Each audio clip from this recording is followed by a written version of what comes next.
Imagine a small island on the edge of the Caribbean whose reach spans global industries, from energy to airlines to diplomacy. Now picture 12 different countries whose economies, visas, or strategic plans rely so heavily on this one island. They just can't survive without it. That island is Trinidad and Tobago. In this video, we'll reveal which nations depend on Trinidad for visa access, oil trade, energy security, regional flights, and diplomatic channels. You'll learn how Trinidad's decisions ripple through the Caribbean, Latin America, and even Africa.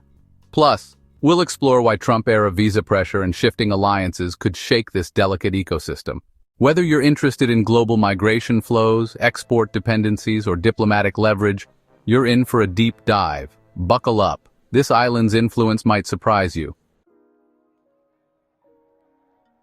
When people think of Trinidad, they picture carnival steel pan music and oil, but geopolitically, it's far more impactful. With one of the highest GDPs in the Caribbean and a hub airport connecting North America, Latin America, and Africa, Trinidad punches above its size. Since 2020, Trinidad has served as a gateway for visa processing and travel for neighboring small island states.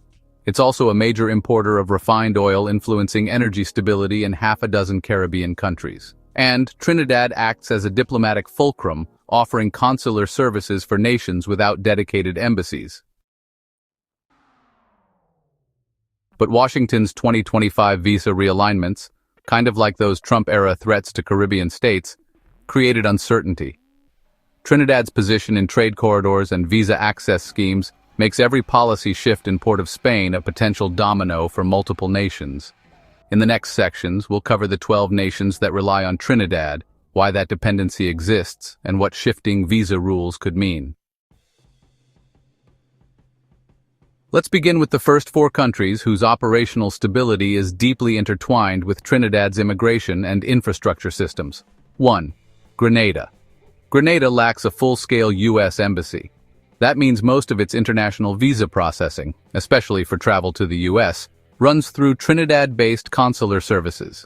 Everything from tourist visa interviews to emergency travel documents is channeled via Port of Spain. In some cases, Grenadians must fly to Trinidad just to renew travel permits or file for immigrant petitions. This dependency was especially visible during the 2023 backlog crisis when Trinidad's consular section paused appointments, leaving hundreds of Grenadians stranded.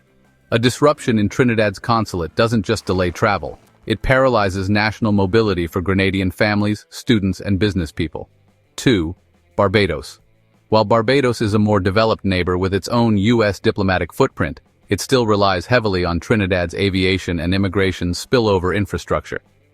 In regional emergencies like hurricane flight reroutes, Barbadian carriers use Trinidad as a backup logistics and customs clearing hub. More importantly, regional visa facilitation centers, used by smaller Eastern Caribbean nations, are often based near or routed through Trinidad's international terminals. Barbados's tourism economy, dependent on seamless travel, has faced slowdowns when Trinidad's passenger processing or airspace traffic systems are interrupted. 3. Suriname. Suriname, located on the northeastern edge of South America, lacks deepwater ports with Trinidad's scale or refineries with its processing speed. As a result, most of Suriname's crude exports are routed through Trinidad's oil terminals before being shipped globally. This arrangement means energy logistics, fuel storage, and export timing in Suriname are tied to the status of Trinidad's port infrastructure. A customs strike or policy change in Port of Spain could freeze Suriname's cash flows overnight. The two economies aren't just neighbors, they are energetically interlocked. So, Guyana may have direct U.S. access, but when visa processing slows down or, gets unpredictable, thousands of Guyanese applicants turn to Trinidad instead. Trinidad's U.S. consulate is known for offering faster processing windows, more frequent interview slots, and just a wider range of consular services overall. In fact, during peak migration seasons, Port of Spain really becomes the default backup channel for Guyanese travelers, students, and immigrant visa applicants. Without Trinidad acting as that secondary hub, Guyana's travel infrastructure would pretty much buckle under the strain. Despite being one of the largest and most independent Caribbean economies, Jamaica still leans on Trinidad in some key ways. For starters, those multi-leg flight routes connecting to Central and South America. They often transit through Port of Spain. These routes are absolutely critical for Jamaican seasonal workers, nurses, and scholarship students headed to Latin America or Europe. More importantly, when Kingston's visa backlog spikes, like what happened during the 2022 surge, a lot of Jamaicans rerouted to Trinidad for quicker visa appointments at the U.S. Embassy there. Airlines also depend on Trinidad's regional screening capabilities, especially during weather disruptions when Kingston's airport shuts down. And then there's St. Vincent and the Grenadines, or SVG for short. SVG may be a sovereign nation, but it doesn't actually operate its own biometric asylum screening system. That's where Trinidad steps in. Trinidad hosts the region's main fingerprint and data matching hub, which is used to process asylum applicants, refugees, and persons of interest. If Trinidad ever changes its data sharing agreements, or, let's say, decides not to maintain that database infrastructure, SVG's entire border screening system would just collapse. That makes Port of Spain not just a diplomatic partner, but honestly, the digital backbone for Vincentian national security. Now, Belize might be geographically closer to Central America, but it's deeply embedded in Trinidad's trade web. Its seafood industry, which is regulated by US and EU health codes, depends on temperature-controlled cargo routes. And, well, most of that cold chain freight passes through Trinidad before heading up to North America. Customs delays, labor disputes, or sudden policy shifts in Port of Spain can bottleneck Belize's exports, costing their economy millions in losses every year. For a country that's heavily dependent on fisheries and agriculture, Trinidad isn't just another transit point. It's a real logistics lifeline. Now, when it comes to the Caribbean community, or CARICOM, administrative staff spread across 15 member states rely on Trinidad for things like diplomatic passport issuance, travel clearances, and cross-border coordination. Port of Spain acts as the de facto capital for intra-regional diplomatic logistics. If Trinidad starts aligning its visa policies more closely with U.S. data sharing protocols, or let's say introduces new restrictions, CARICOM's internal freedom of movement could be seriously disrupted. In essence, Trinidad's choices really do shape how united, or honestly, how fragmented, the Caribbean becomes. Haiti's Caribbean diplomacy, really runs through limited channels, and Trinidad is one of its most vital backdoors. With only a handful of operational embassies abroad and honestly frequent administrative instability, Haiti outsources consular processing and emergency passport issuance through Port of Spain. In crisis moments, like the 2021 earthquake or those deportation waves from the United States, Trinidad handled emergency paperwork, family reunification processing, and even temporary housing for Haitian nationals in transit.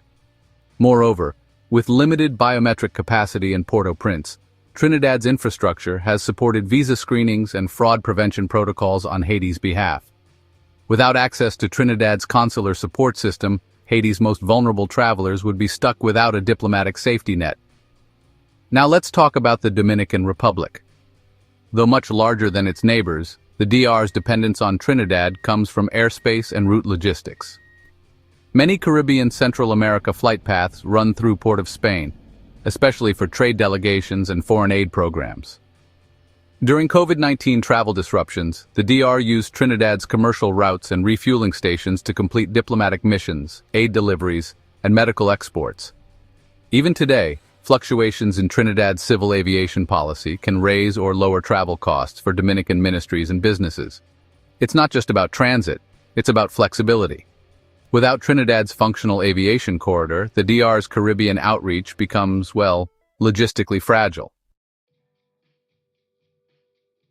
Over 300,000 Guyanese live in the United States, and many have deep family ties in both countries. When United States visa appointment slots vanish in Georgetown, thousands forward their documents to the United States Embassy in Trinidad, where faster processing or cancellation slots are often available. From business investors to grandmothers seeking medical visas, Trinidad is a critical rerouting channel. If Trinidad's consulate alters policy, even just a little, entire families could be delayed or denied critical reunification. For the diaspora, Port of Spain isn't foreign, it's essential.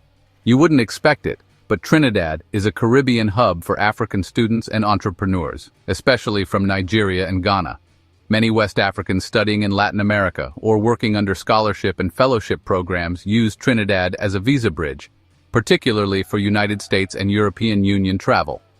If Trinidad adjusts its visa waiver program or stops honoring reciprocal travel pacts, dozens of students and professionals from Nigeria and Ghana would be left stranded or forced into rerouting delays.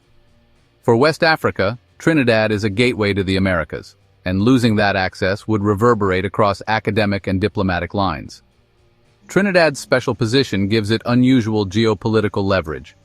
It hosts the busiest Caribbean consulates for United States and European Union services and diplomatic pipelines for numerous countries.